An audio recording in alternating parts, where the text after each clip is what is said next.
Hello, and thank you for joining us for this session focused on navigating supply chain disruptions and finding innovative solutions during these challenging times. Hi, everyone. Thank you again for joining us today. My name is Kelley, and I work on the No Kid Hungry campaign within our Center for Best Practices. And today I will be moderating this session. We have the privilege and pleasure to be joined by three speakers from across the country today: Linda Martin, Reggie Ross, and Gay Anderson. Please note that we did record this session in advance, so we are not with you live today. However, we do welcome you to use the Q&A feature that you see on your screen to submit any questions that you have for our speakers. We will do our best to answer those questions in any materials that we send out after the summit. We'll begin the session with a brief presentation from each of our three speakers, and then we'll move into a moderated discussion. Again, thank you so much for joining us today. We really hope that you will leave with tips that you can use back home in your own communities and in your own districts to navigate the supply challenges that we know many of you are facing today. It's now my pleasure to formally kick things off, and I'm going to turn it over to our first speaker, Linda Martin. Hello, everyone. My name is Linda Martin. I'm the Food Service Director at Uinta County School District Number 1 in Evanston, Wyoming. Evanston has a population of about 12,000. In our school district, we have about 2,700 kids, 9 schools, and we average about 1,800 lunches and 900 breakfasts during COVID. I'm sure that will change next year, but we aren't sure what that'll look like. Evanston is located right on the border into Utah, which, as we go further into this discussion, you'll see has become an advantage. Next slide, please. As we look at the supply chain issue, some of these words may be common for you. You're looking at shortages or discontinued items, items that are outed, or your prices are getting gouged. It's hard to be creative. You may have labor shortages or attitudes that need to be adjusted, whether it's yours or somebody else's. But I think we need to take this list and make it a little bit more manageable. Next slide, please. There are some items that are struggles. These are going to be a lot more difficult for us to do anything about. We can't do much about items that are discontinued and our trucks showing up on time or not showing up at all. We can't always do anything about that. Items are shorted or just outed altogether, and then the prices are continuing to go up if your district is anything like mine. These are things that we can't do a lot about, but maybe we can be creative and come up with some ideas. In the next list, you'll see some ideas of things that are a little bit more controllable. We can always control the taste of the food that we're providing for our students. We want to give them the best flavored food that we can. We want to make sure that we have options that we can look at, things that we can do to be more creative. We want to look at our attitudes. Are we positive with our staff and with our students? Or are we feeling the despair of everything that's going around us? Let's make sure that we keep our attitudes positive. And what about those options? How often are we sharing the ideas that are working for us with others in other districts? Maybe we've got a really good plan, something that's working for us, and we keep it to ourselves. We need to make sure that we're sharing that with others in our state and with other states, our friends around us. How much experimenting are you doing? This year, I'm doing a lot of experimenting, which I'll go into in just a moment. It's very important that we look outside that box. Again, we'll talk about that in a sec. Collaborate with those around you. And remember that you have friends, whether they're fellow food service directors, your friends that you hang out with in the evening, your family. All of those people are so important in this difficult time. Next slide, please. As I mentioned, we often think inside the box. So if I'm buying in bulk, my voice in my head might be saying, I don't have room. I don't have any place that I can store things. So I want to give you some thoughts on how you can think outside of that box. How many people in your district have you talked to about some extra space? If you've only talked to one person, you haven't talked to enough people.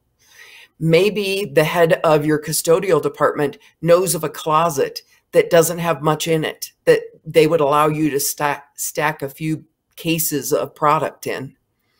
Maybe if you talk to your maintenance department, they know of a bay or an area that they used to put a truck in. Well, no longer, they're not using it for that anymore. And they could stack a bunch of boxes for you someplace. Make sure that you're asking more than one person. Somebody may have an idea. Don't forget about your principals. They may know of a space as well. Collaborate with other districts. What if you've got a district that's right down the street and they've got space? Maybe the two of you can go together and buy a caseload or a truckload, excuse me, of a product and you can share. What about your local storage units? I spoke with our storage unit company here in town. We have a couple of them and they all had openings. I spoke to them about my difficulties and how I needed a place that I could store a bunch of product that could go into a storage unit without any difficulty. They were more than willing to give me a deal on that unit. And when I went over and saw them, they actually said, you know, we've talked about it and decided we're going to give it to you for free. What about other people within your district that need the same products that you do? I don't know about you, but earlier this year, I was really struggling getting gloves. And I found out that our custodians had found a source. So we worked together and we're able to bring in a large amount of gloves and we just share that. We can use it together. So remember to always think outside the box. We may think in our minds, this isn't going to work, but there's always possibilities out there. Next slide, please. For some of you, you may have some things that are in your freezer that you have a lot of. For me, that happens to be popcorn chicken. For whatever reason, I ended up with a ton of cases, partially because one item that I was going to buy unprocessed never came in and we couldn't get it. So we had to change up. And for me to use all my processed pounds, I ended up having to buy popcorn chicken. Well, as you can imagine, putting popcorn chicken and fries on a tray is fine on occasion, but I can't do that all the time. So we had to be creative. So I've gone online and found a bunch of different recipes that I will share with you, and hopefully you'll find them helpful to you. Starting up in the top right-hand corner is what I would call a KFC bowl. So it's got mashed potatoes, the popcorn chicken, some corn, gravy with a little bit of cheese on top. When we introduced this product, it became one of the kids' favorite.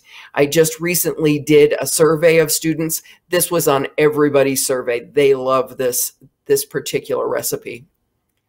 The next item down is our Asian bowl. I used to buy this pre-made, and we decided that we could add sauces to our popcorn chicken and come up with the same type of product. So we actually have a stir-fried rice that we make, and we add the popcorn chicken with some different sauces. We can vary that, make it a little bit milder for the elementary kids, a little bit spicier for the older kids. Again, this has gone over very well. On the bottom, it's kind of hard to see, but this is what we're calling a boneless wing. So we're using our popcorn chicken again. We're adding some spicy sauces to those. We have different dipping sauces. This has gone over huge at our high school and our middle schools. I don't do this at the elementary school. It's a little bit too spicy for those kids. Next, you'll see a wrap sandwich that we make. This goes over really well with our middle and high school again. We just added a bunch of vegetables in with our popcorn chicken and added a little sauce to it. It's been great. And finally, salads. We do a lot of salads. I've found that the kids are really enjoying having different items to put on their salad. So we've started giving them a bowl of lettuce with the popcorn chicken on it. And then on their health bar are a lot of different varieties that they can add to that salad to make it their own. And that's, again, been another item that's gone over even at the elementary school. Next slide, please. This is another item I happen to have a lot of, and that's hamburger. So we were looking at different ways to use our hamburger besides some of the basics like the taco seasoning and the chili. One of the things that we came up with was a hamburger with macaroni and cheese on top. When I saw this recipe, I thought, oh my Lord, I don't know that this is going to go over. But it went over so huge. The elementary students thought that it was so much fun to have macaroni and cheese on their hamburger. It just became a fun thing for them to do. So they ask for that all the time. Next is a chili mac. Macaroni and cheese again. We added some chili to that, did a blend. The kids really like that product. Next is a chili, which many of you I'm sure are already doing. On the bottom, you'll see our street tacos. We were looking for something a little different to do with our taco meat.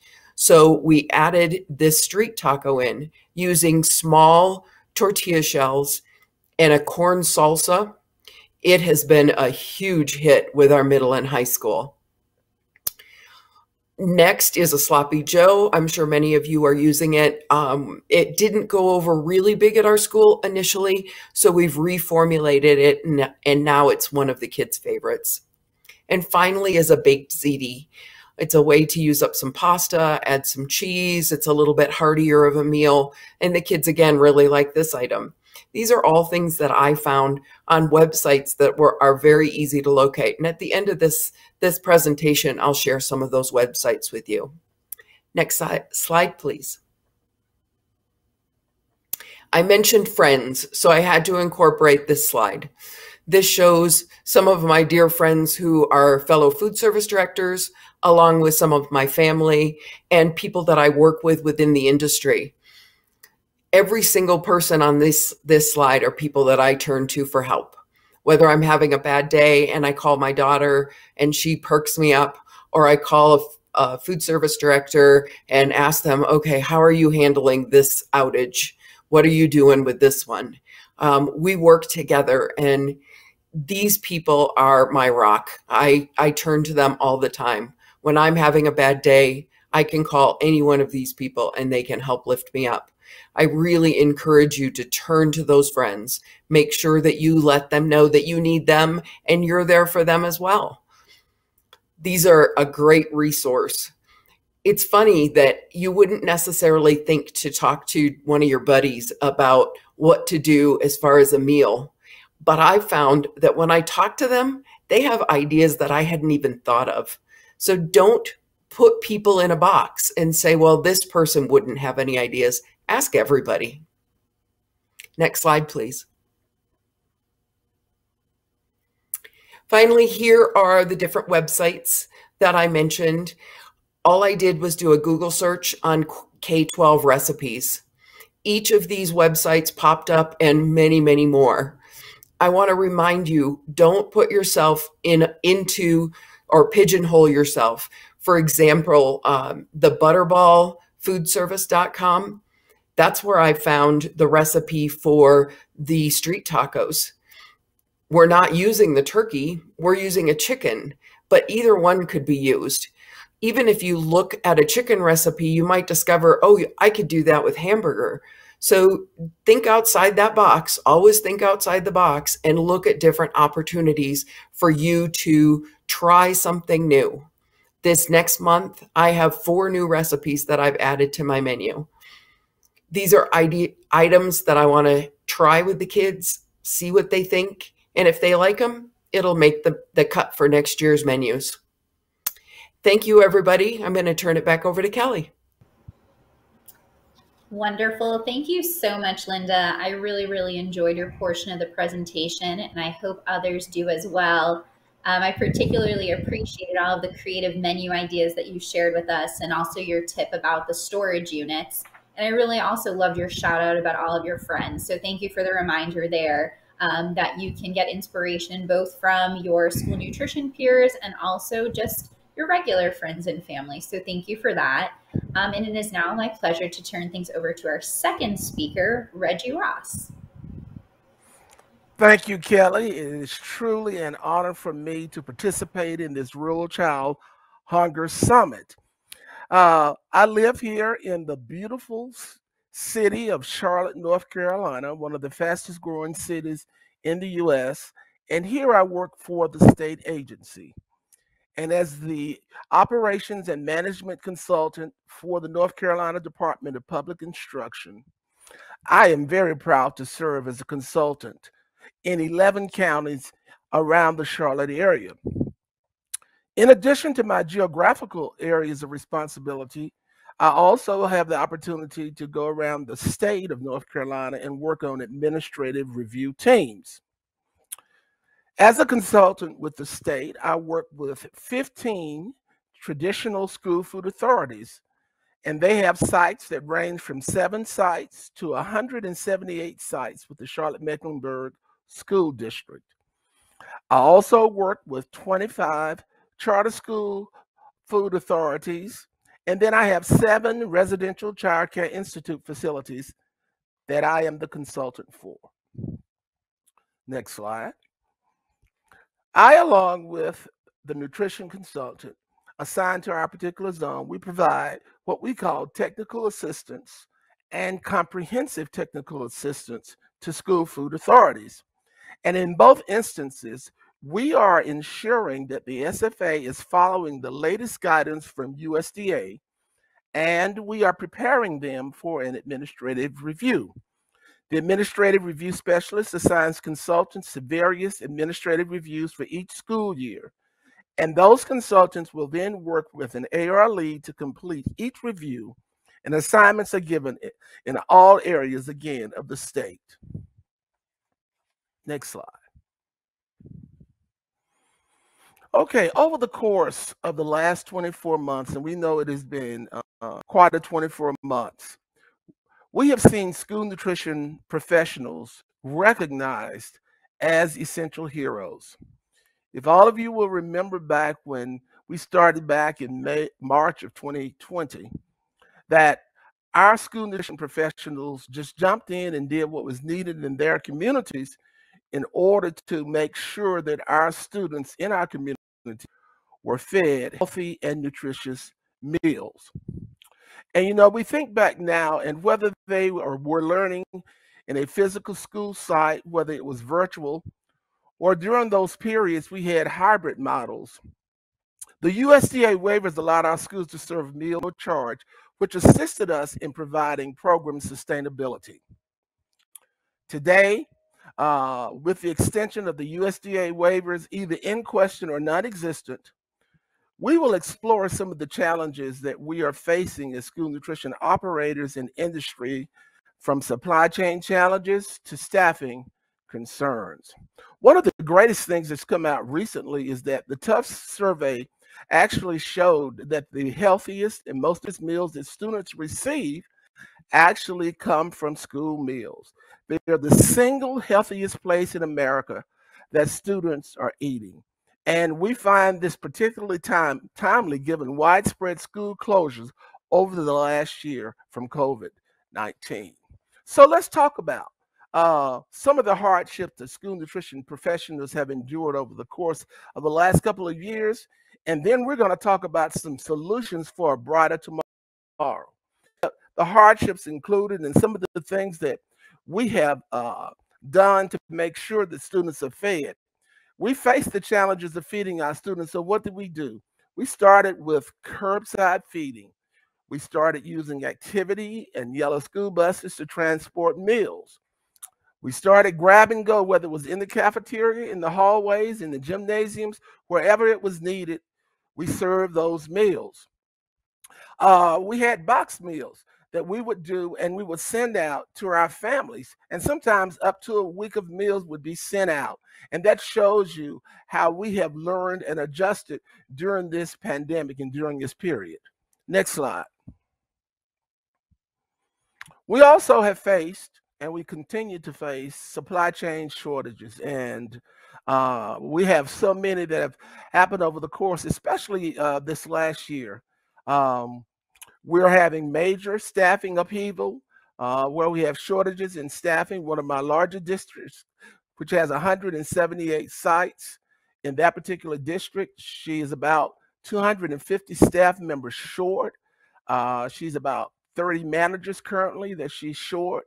These are some of the problems that we are experiencing. Increased labor cost. Global food pricing is increasing. We are having major distributor concerns. One of the problems that many of my districts are currently facing is the refusal to roll over existing contracts. And then it's how do you menu in the midst of all of these challenges? Next slide. We have unfunded mandates for salary increases. And I don't know if it's happening in your state, but here in the state of North Carolina, they are mandating increases in minimum wage here. But we're not getting any funding for that. So then our school districts are going to have to face that challenge as well. We have districts that are not able to obtain USDA foods. And in the state of North Carolina, from the period of October 2020 to 2021, breakfast meals were down about 7% and lunch meal counts were down 10%. So now, next slide. Let's talk about solutions for a brighter future, because that's really what we're here to talk about today. We're talking about ways that we can make things great for our school nutrition professionals as we move forward. One of the biggest things that I encourage all of my directors to do in my districts is to get support from our district superintendents, our principals, and administrators. It is critical for the success of your program that you have an open dialogue, that they understand some of the challenges that you are facing. They may be facing those same challenges in other departments in the district, and they will provide solutions and assist you with some of the issues that you may be facing. You can also consider advanced ordering of food and supplies to allow the suppliers time to secure items or substitutions. And talk with your distributor. Discuss options when receiving out-of-stock reports. One of the things that I'm hearing is that when there are out-of-stock items, that they are just being sent, items that don't come up to the standard that we expect. Talk with your distributor so that you can discuss what is being sent out to you if they are out of stock. And you have to build relationships with your distributors, with your manufacturers, all your vendors. All of this is most important during these very challenging times for us. Next slide. Again, building those relationships is critical. For us, use of emergency and micro purchasing options when needed, please use those. And if possible, purchase local fresh fruits and vegetables. Again, those are other options for you. And consider increasing warehouse capacity by searching and securing unused facilities in the district. And I heard Linda mention earlier about that. There are a lot of times there are empty space in your district in various schools, buildings that are not in use.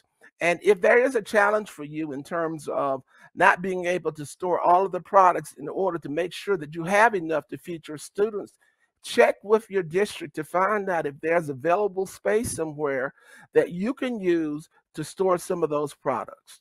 Next. If possible, rotate your staff to allow staff members a day off. Some of our staff members have been, working extremely hard, working at multiple school sites now in order to make certain that we feed all of our kids. And, they need a mental day off as well. So if you have the opportunity, allow your staff a day off mentally because they need it. Be flexible with your distributors in receiving your orders. We can't be locked into that certain time that we're used to receiving our orders. Late afternoons are options for us. Weekends could be an option for us. Work with that distributor and find out ways that you can receive your orders, even if it's in the late afternoon or the weekends. Consider options for successful managers to manage multiple sites. We are used customarily to having managers manage one site, but that may not be the model for the future. So you have those very successful managers, give them those opportunities to manage those additional sites. And provide incentives for new and fresh ideas to improve your operations. Talk to your staff members, talk to your administrators about some great ideas that you can use in your program to make your program successful. Again, it's all about solutions for a brighter future.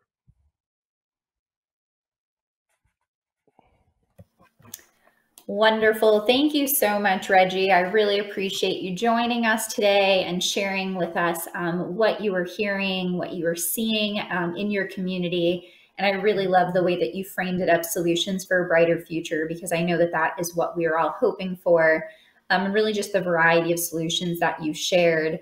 And I also appreciated the way that you drew that important connection between the supply chain disruptions that so many districts are experiencing, along with those staffing challenges that many districts are experiencing as well. And we'll talk a little bit as a group later and explore that and additional kind of solutions there.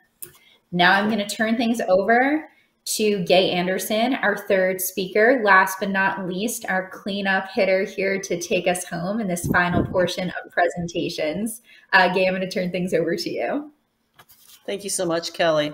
Well, actually, after listening to both Reggie and Linda, I don't know if I have anything more to offer. It's been amazing listening, and I've learned some things already. That's what school nutrition operators do. We share everything, and I just appreciate hearing what they had to say. I'm going to take a little bit different take. I actually am the director of the Sioux Falls School District, where we have 25,000 students, but I also am working with a pilot situation where we have 10 rural school districts here in South Dakota that we have named the Dakota 10. And these are 10 school districts that range in size from 675 students down to as little as 124. We are talking about rural for them. I have to give a big shout out though. This is funded by No Kid Hungry on this pilot program that we're working on. And it's been so fun to work with them and see what we can do to help these districts out. When you look at what their free and reduced rates are, you can see on the screen, we're talking, 16% at the low, 45 at the high. But the big kicker here when I'm talking to you about this is these are mainly farming communities. A lot of these school districts are maybe 20 miles apart from each other, or there's some that are a little about 50, 60 miles to get to. And so when we talk about it, they don't have that many resources. And when they were in their buying situation, they could hardly get any vendors to go and give them competitive bidding. This is one of the smaller school districts that I'm working with, Old Hammer-Mona, and actually they're being consolidated again is what they're thinking. So they'll be going to yet another consolidation process in the next couple of years. Their student population is 194 kids. That's a K through 12 school. Giving a little bit of the demographics, 90%, 7% white, 1% Hispanic, and 1% is 2 or more races. And in this district, 29% of these students are coming from low-income families. Please note, this is, I think, a real key thing when we talk about rural. Their nearest grocery store is 26 miles away in a community that out in the wide open, there's nothing between them and Brookings, South Dakota. And as I'm speaking, the whole state is planning for an upcoming blizzard that is supposed to hit this week. And so even getting to the grocery store, you have to think through those logistics. When will we go? And so I think those are critical things. They have their convenience stores in their communities to go to, but what about the grocery store? Where do we get food at home? Next slide, please. So when we talk about supply chain solutions, both Reggie and Linda had some great suggestions here. And just to add a little bit more, talk about reducing the number of deliveries when feasible. So many districts have in the past been used to, we have to have 2 deliveries a week. That's the way we've always done it.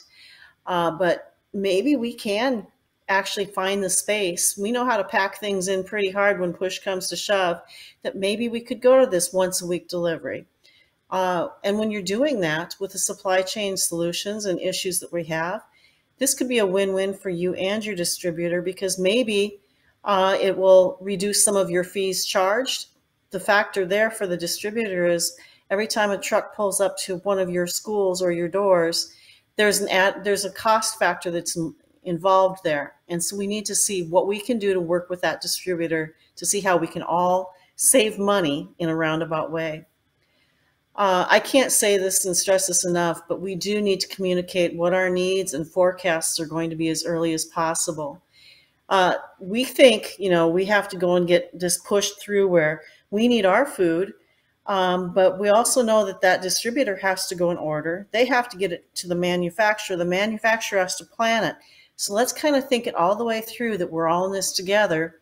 And as we can share that information, what we're going to want and be needing, communication there is really critical to give them those numbers.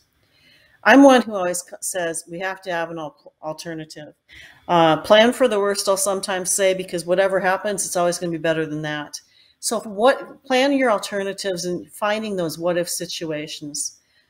When something doesn't show up, you already know what's going to happen. So, okay, we know there's a good chance we may not be getting our fruit cups or our juice or whatever it might be on that truck. What are we going to do in place of that? Have that backup plan in place. Communicate with your staff what you're planning on doing and discuss how we're going to do this.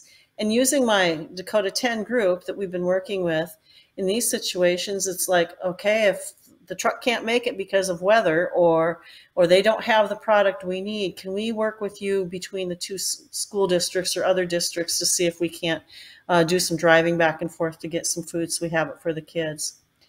And this, again, the communication piece, I can't stress this enough.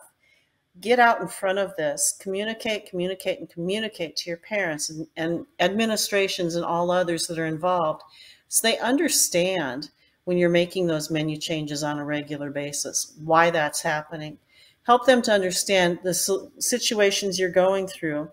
And just a quick little side note, I had a call from a teacher asking me why we couldn't have some of the food that we typically have. And they go, well, restaurants aren't having problems. Well, look at what the restaurants are doing. Restaurants have reduced menu options also. They're struggling in a different way. We're struggling with the components that we are supposed to be having. And so it's different food that we're also looking at. So share those things, help them to understand some of the situations that you're going through, and it just makes for a better relation all around. Next slide, please.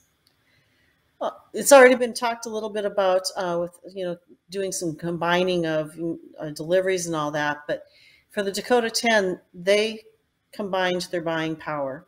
If you're a school of 194 and a school of 675, what does that look like for buying power? Combining and adding all the volume that you can makes it a little bit easier for a distributor to look at and go, okay, this, I know where my profit margins are going to be and how we can work through this by working with these districts if we're going to bid this. Work together then where you have more like products. By the way, Linda, I'll take any popcorn chicken you can spare me, but because we can't get them right now. I haven't been able to really get it all this year. But those like products, when you reduce the number of SKUs that you're asking of your suppliers and saying, I'm willing to go with brand A that's all equal versus having to have my chicken nugget, your chicken nugget, their chicken nugget, and all these others, it makes it more palatable for everybody again, and it helps with that buying power. Being open-minded when working together is critical. As I've worked with the different districts, it's like, okay, we have to have some give and take. Someone maybe just set on a certain brand of something, but we have to let's look at the nutritional values. Let's look at the availability and making sure that we are doing our bidding properly with the or equal in there, and just kind of having some good give and take and conversation. And when possible, stay within your bid projections. This year, even in my own school district, it's been so hard because with the supply chain concerns, we've had to buy off bids so many times, and we're paying so much more for our different food that's coming in. But if you can stay within those bid projections and going back to that communication with your distributor, it makes a big difference on everybody's success in having the food when they need it. One thing I think it's really important, share your wins. Okay, I couldn't get styro lunch trays, the styrofoam lunch trays for a long time.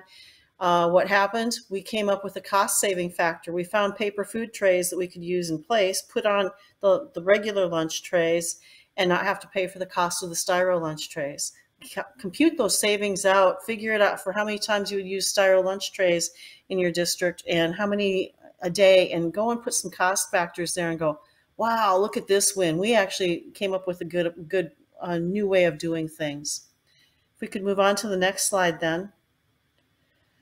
I think we have to focus on the future. We can't take a pause right now. And I'm not trying to sound gloom and doom here, because I am saying there's things we can do. But what about the avian flu impact? Have we all kept our ears to the ground? Are we listening for what's happening already going in place? We need to plan. This is going to impact our chicken, our egg, our turkey supplies immensely in the fall. And it probably is, if I recall, the last time we had a big avian flu outbreak, it was over a year for some of that to, recoup. So what are we going to do for that focus on that future? We need to start thinking about some different menu options that we could do. Linda showed some great examples of different menu options with certain things. What can we do with some other foods like that? How do I plan for those supply and demand disruptions that we'll be having in the future? It goes back to this, always have that plan B in place. So listen to what's happening around the country and the world. And a quick example why I have copy paper issues listed. We just received in our district a notification that all departments are being put on hold. We can't take over 10 cases of copy paper in a month. And that may sound like a small number or a large number, depending on where you're from. And I got that information and shared it with my office staff and immediately sent it out to my managers and said, okay, listen up. We have to start thinking about this. When it comes down to even copy paper, where we're on allocations, what can we do to change some of our current practices? And let's, forget about it's the way we've always done this. It's the way we've always done this. In just over a week since that memo came out, we've already reduced the amount of copying or the paper that's being printed by doing several different processes and the ways that we can save things and not have to print them. And people are getting excited about that. Looking at your equipment demands right now, listen to what's happening around the country. You better plan early and order way out, knowing that. I ask manufacturers, the equipment manufacturers, where are you at with lead times? In some cases, you can find that ovens are like 8 to 9 months out. If you need to buy a truck or something, it took me 8 months to get a truck. Then it comes down to even some of your computer products. So start thinking about those things and plan for how far out you need to have those things in place. It would be pretty hard to have an oven go down in a small district of 194 students, not be able to have an oven for 6 to 8 months. And then I just really want to say this is a new era, okay?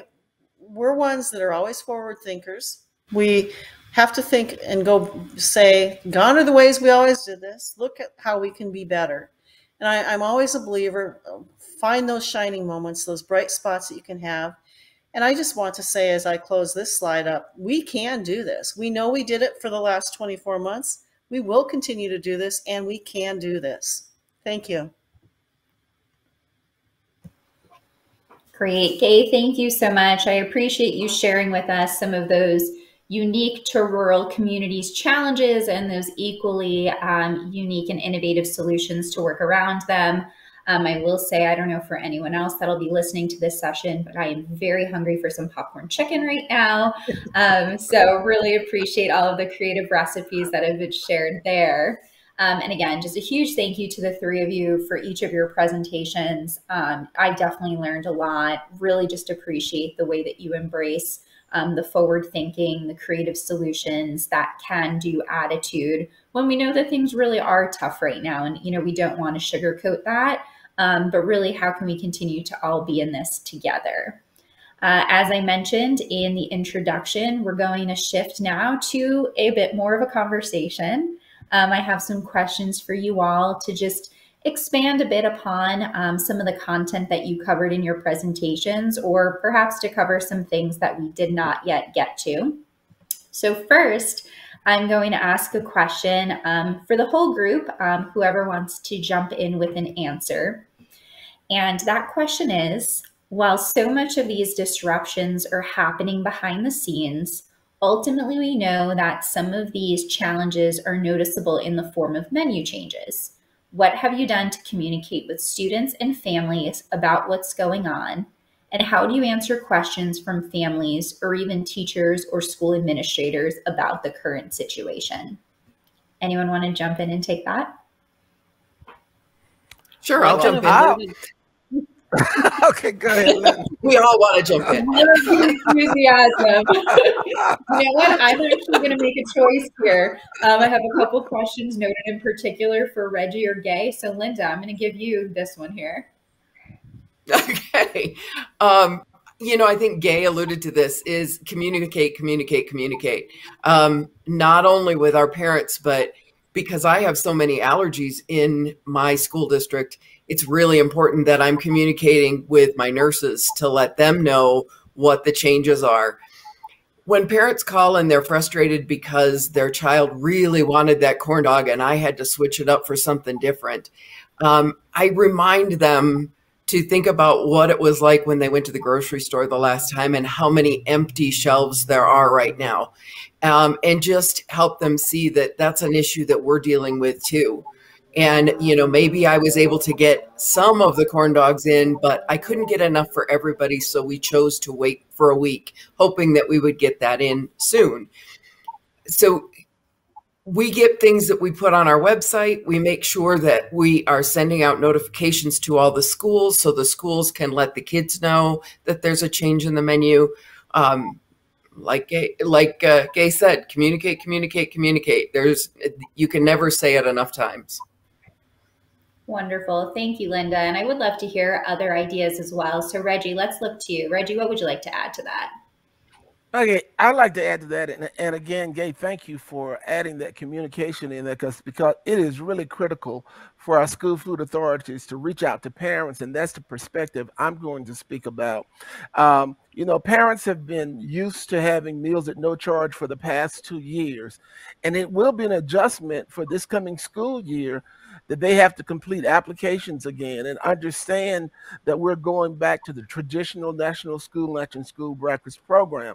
And what we're doing from the state agency, we're providing as much information as we can to our school food authorities and letting them know that they have to communicate to parents starting right now, to let them know that they will need to complete applications, that we're going back to traditional National School Lunch and School Breakfast program, and answer their questions. Be prepared at back to school workshops to answer their questions, because we will not be feeding students as we have the last 2 years. And there will be a definite change. And some parents are not even used to it. And not only for the parents, for our staffs as well. We have new members of our staff who've never received free and reduced applications or had to process in their district's application. So we are encouraging right now for the communication to go out from the districts to our parents, our families, our superintendents, our principals, so that they all understand that we're going back, and we need to let parents know that this change is coming. Absolutely. Thank you so much, Reggie. I think that's such an important reminder about, you know, where things do stand today. And I think all of us and all of you who are tuning in now recognize that we've tried to continue to use that language of as of today, knowing how often things might change. But that's a really important reminder of where things are. Gay, turning to you again, last but not least, is there anything that you would like to add that Linda or Reggie hasn't already covered? I think I'll just piggyback off of what Reggie just said. In my own district, we've come up with a 5-month marketing plan on communications to our families. I'm blessed enough to have a marketing director in our district, and I met with her immediately. We sat and mapped out how we're going to let things, you know, remind families about this through school newsletters, through emails. We did some local media. We have been planning on having it going to some radio stations and some different things as we proceed through the summer, reminding families about this. And so it's real critical, and it's going to be really tough to get those families to learn how to go and reapply again. And so those reminders are going to be critical. So I'm glad Reggie brought that up. Absolutely. Thank you all so much for that. And actually, I'm going to continue with something here that Reggie brought up. The acknowledgement that there are a lot of new folks in the school nutrition space, or perhaps folks that have been in the space but now are first-time directors. So a question would be, if you were to offer planning advice to a new director, acknowledging that there are many of them right now, what advice would you give them?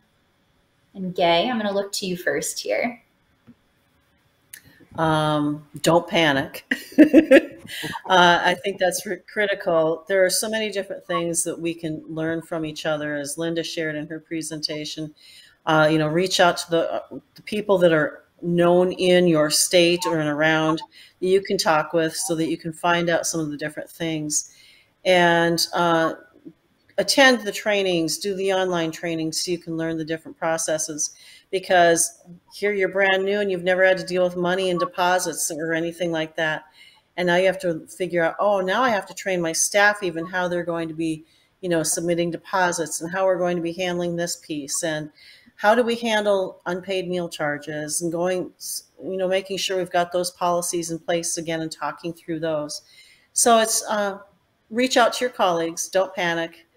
We'll get through it like we always do. Awesome. Thank you, Gay. I'll kind of work my way backwards here. Reggie, is there anything that you would like to add? Any particular advice that you would offer to kind of first-time directors, or perhaps directors that have been new to their roles during the last 2 years? Yes. We make ourselves available as a resource, as a consultant. And so we want them to know you can call on us if you have questions about anything. In addition to that, we have what we call office hour meetings. Right now we do them every couple of weeks, sometimes every 3 weeks. As we move forward, we'll have more meetings, and we'll bring up topics that we know that they're going to encounter, so that they will be prepared for what's coming. And then the third thing I would say is get you a mentor, an experienced mentor. And Gay touched on that already. But find somebody that you can talk to. You feel comfortable asking those questions that you may feel dumb asking, but ask those questions of someone who has that experience, and so they can help guide you through some of the challenges that you might face. Absolutely. All excellent points, Reggie. I think to that, I will add just a general reminder, reach out to your state agency. When you're in doubt, you have questions, you're looking for guidance, regardless of what state you're in, look to your state agency. They can provide you the most up-to-date information, link you with support.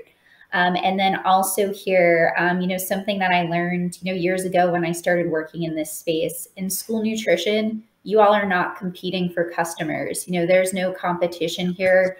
And I think it just leads to such just a wonderful sharing, collaborative community. So really, as you're saying, Reggie, look to, others, get inspiration from them.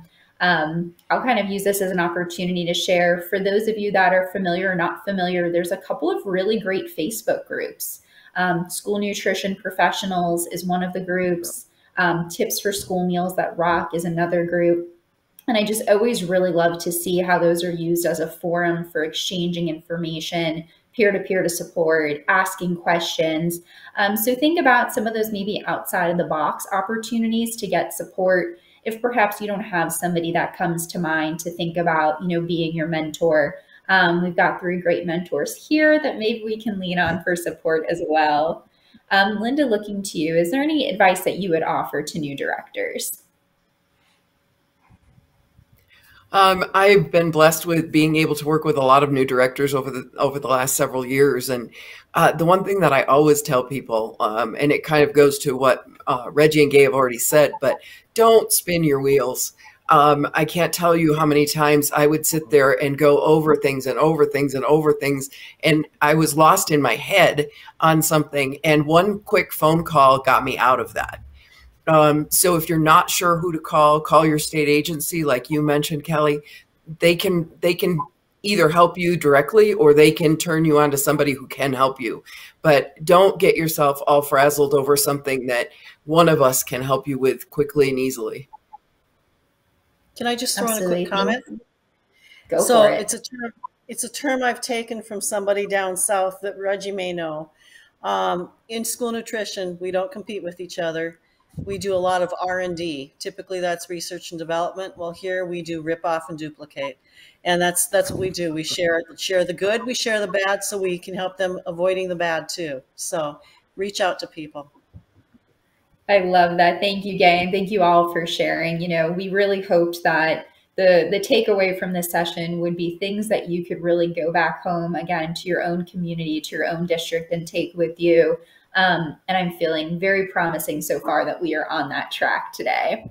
Good. My next question, I'm going to look Linda and Gay to the two of you as current directors. Wondering if you have made any changes to your menus for the upcoming school year, given the concerns that we've highlighted here today. How are you going about menu planning when you look to the 22-23 school year? I am jumping in and writing menus based on some of the new items that we've brought up, some of the things that I know are still going to be in my freezer, and I'm going on a hope and a prayer. Because I don't know what's going to be and not going to be, but I'm not going to assume I can't get it. So I'm going to write my menus for the year based on what I've been able to get, and then we'll adjust as we go.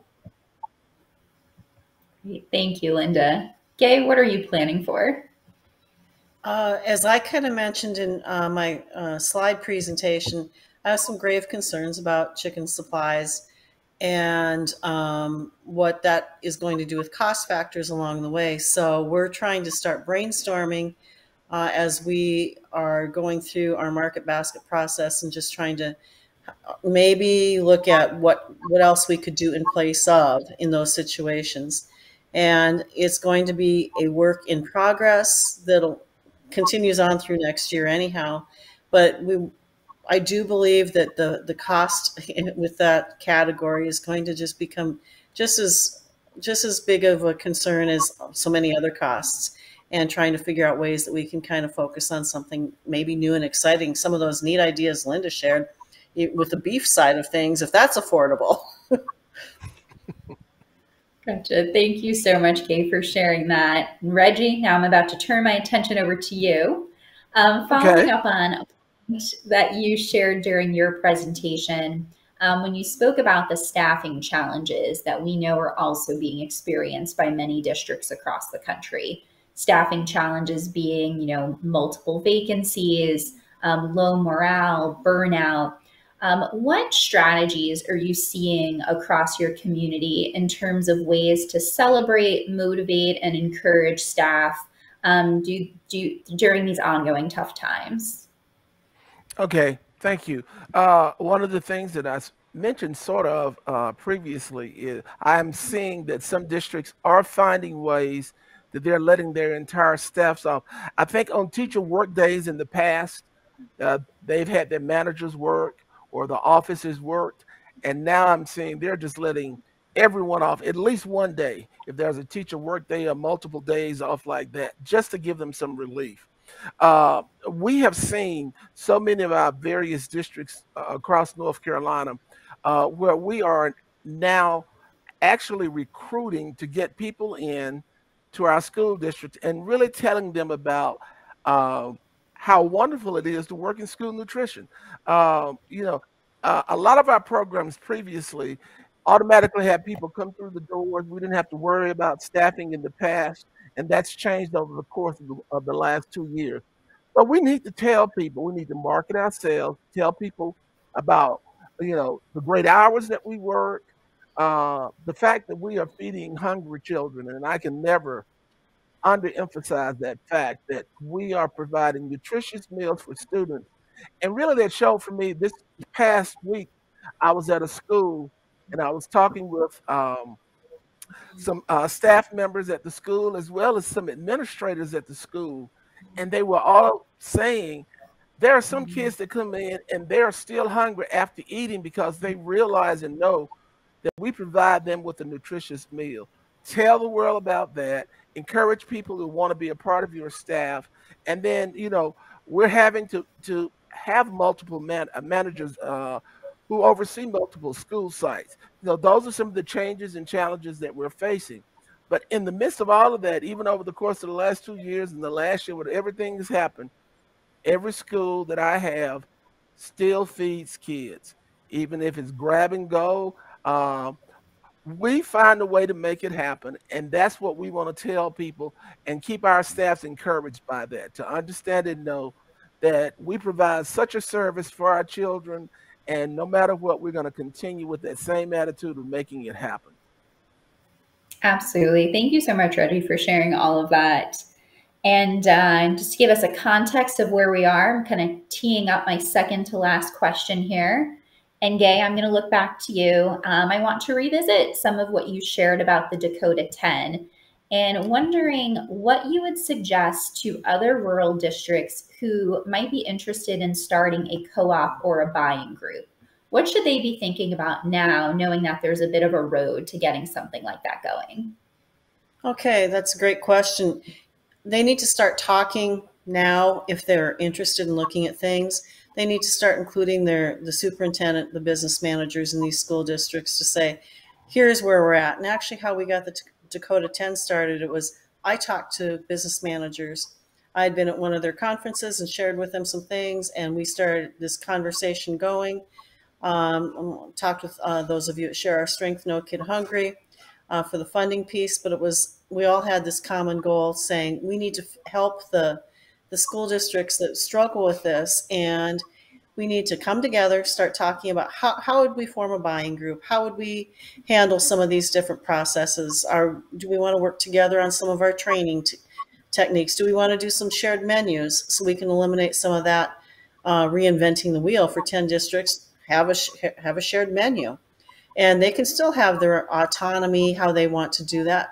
And that's how we're working with Dakota 10. They can still do their own thing. They can still have their special meal days, but really laying out the groundwork where you can start talking about the benefits of it. And whether it's 2 schools or 10 schools, getting the administration and school boards on board with you on how that's going to work.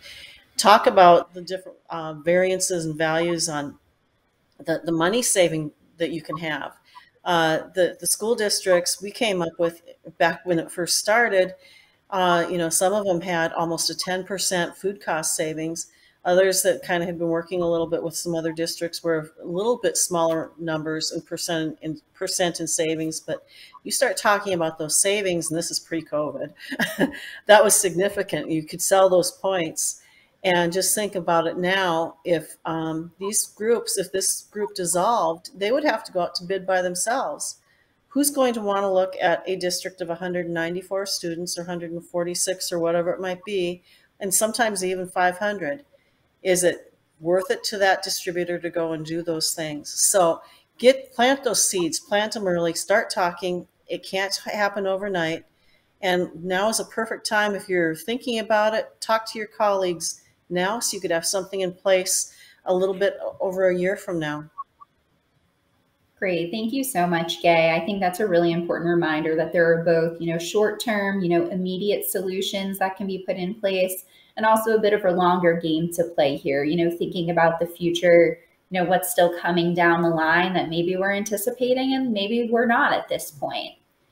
As we look to wrap up the session, I would love to give each of you an opportunity just for some final words. Is there a closing thought, something that we either did not cover that you want to make sure gets out there, or something that we did cover but you really want to make sure is reinforced? Give you a moment there to think on it. I'm looking at my screen here. Linda, I'm going to start with you. We'll move on to Reggie, and we'll move on to Gay. Linda, are you ready to go? I'm ready. One thing that I bring up, and I don't know that anybody really touched on this, but I think another area that we can look at is what places are close to you that might have some of the supplies that you wouldn't normally go to. Because I'm right on the border of Utah, I'm able to get over to Salt Lake, and I haven't been able to get 4-ounce cups most of the year.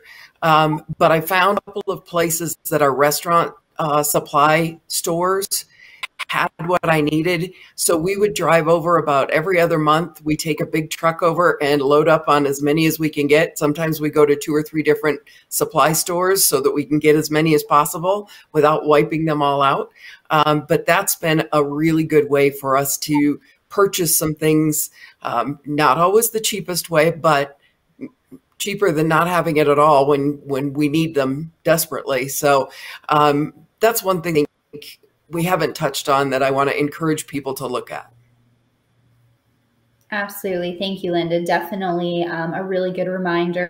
There have been many Walmart and Costco and Sam's Club runs happening throughout the country, you know, as needed as a backup. Reggie, looking to you for your concluding thought on today's session. I was just thinking about that and thinking about what we've talked about thus far about finding ways to make things happen. Check with your districts to see if they have vehicles that are available, you know, so that you could increase the amount of food that you can transfer back and forth. You know, we may come up in the future where we have to go pick up food from places, you know. I don't know where the distribution centers are in your particular area. Sometimes they're close, sometimes they're not. Or even if they have to drop it off at one location and you have to distribute it to other sites. Find out what's available in your district and have them donated to you in school nutrition as something that you can use, because you can always turn it into a summer vehicle. You know, you can paint it up and make it look great to deliver meals in the summer, a multi-use vehicle. But find ways, whatever's out there, you know, we're at that point, and what's exciting to me is thinking outside of the box. Let's think outside of the box. I know how we've done it in the past, but we are in a new time and a new era. So in that time, let's think of different ways that we can make it happen for our school nutrition programs and for our children as well. Absolutely. Thank you so much, Reggie. Yes, I think that's a good reminder to think about, you know, pieces of equipment and, you know, what variety of, you know, purposes they can serve. You know, a truck that, you know, maybe is typically used for, you know, transportation and distribution might now be a source of, you know, interim storage. So, you know, continuing to be as creative here as possible. All right, Gay, back to you, following our theme here. Last but not least, cleaning things up for us. What are your final words? I think it's really important that we share our wins. I like to start out my staff meetings by saying, okay, I want to hear what your wins are for this week or this, you know, since we last met. And it puts people on the spot in the beginning. Some are kind of leery to bring it up.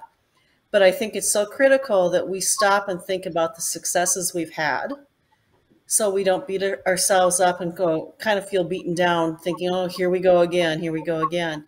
Share those wins. And so when we're sharing those wins internally with our school district, or say the Dakota 10 or whomever it may be, we spin and share more, and we're not reinventing that wheel, as we said. And I think it just helps the staff morale in the end that, hey, you know what, we actually did this. And they're proud of those things when they start sharing it and can realize the contributions that they're doing over and above what they realize they do every single day. So continue to share those wins. Use that R&D, rip off and duplicate then once you share them, and go forward, because we can do this and we will survive it because we did before. Yeah. Absolutely. Thank you so much, Gay. And just a tremendous thank you to all three of you, Linda, Reggie, Gay. Just genuinely a pleasure and a privilege to work with the three of you through this process of getting to this session.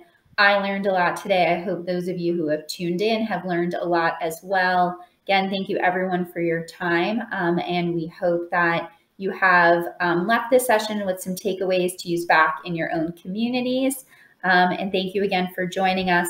Best of luck. And in really just echoing what we've gotten out of today's session, we can do this, we will do this, and we will do it by getting through it together. So thank you for that.